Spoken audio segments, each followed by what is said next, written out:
मैं अनाज की तलाश में पास के जंगल की तरफ जा रही हूँ। तुम खाना खा लेना, मैंने बना दिया है।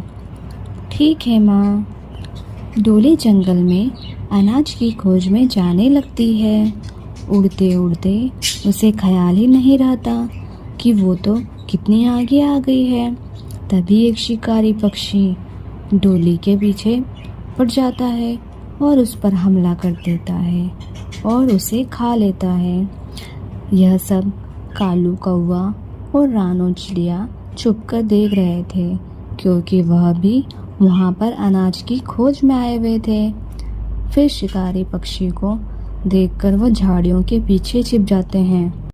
कालू भैया, इस जालिम चील ने तो डोली को खा लिया, अब उसकी छोटी बच्ची का क्या होगा?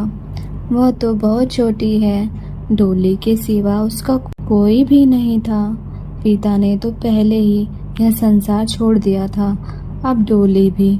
सभी पक्षी गुड़िया के पास जाते हैं। आप सभी यहाँ पर, मेरी मम्मा कहाँ हैं? वो अनाज लेने गई थी, अभी तक नहीं लौटी।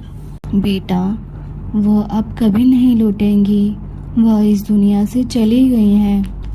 आप सभी झूठ कह रहे हैं, मेरी माँ तो अनाज लेने गई थी, वह कभी कभी लेट हो जाती हैं, वह वापस आ जाएंगी। नहीं बेटा, अब वह नहीं आएगी, हमने खुद अपनी आंखों से देखा है, उस जालिम चील ने तुम्हारी माँ पर हमला करा था। गुड़िया रोने लगती है। सभी पक्षी घर के बाहर आ जाते हैं। कालू कहता है, अब इस गुड़िया की जिम्मेदारी कौन लेगा? हम में से किसी को तो उसकी जिम्मेदारी लेनी होगी। कालू, तुम क्यों नहीं ले लेते इसकी जिम्मेदारी? डोली ने तुम्हारी हमेशा बहुत ही मदद की है। तभी गोरी कहती है, ना जी ना, हमें कोई अनाथालय थोड़ी ना खोल रखा है। चलो कालू जी, यहाँ से हम दोनों चलते हैं, नहीं तो ये हमारे पीछे ही पड़ जाएंगे। फिर वह दोनों वहाँ से चले जाते हैं।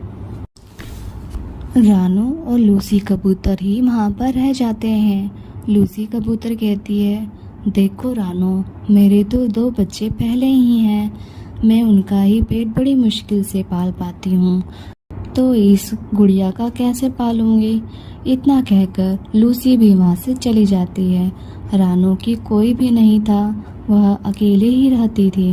वह गुड़िया को रखने को तैयार हो जाती है।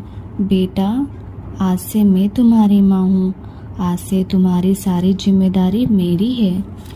अब रानो चिड़िया गुड़िया को एक माँ की तरह ध्यान रखने लगी और गुड़िया भी रानो को अपनी माँ समझने लगती है।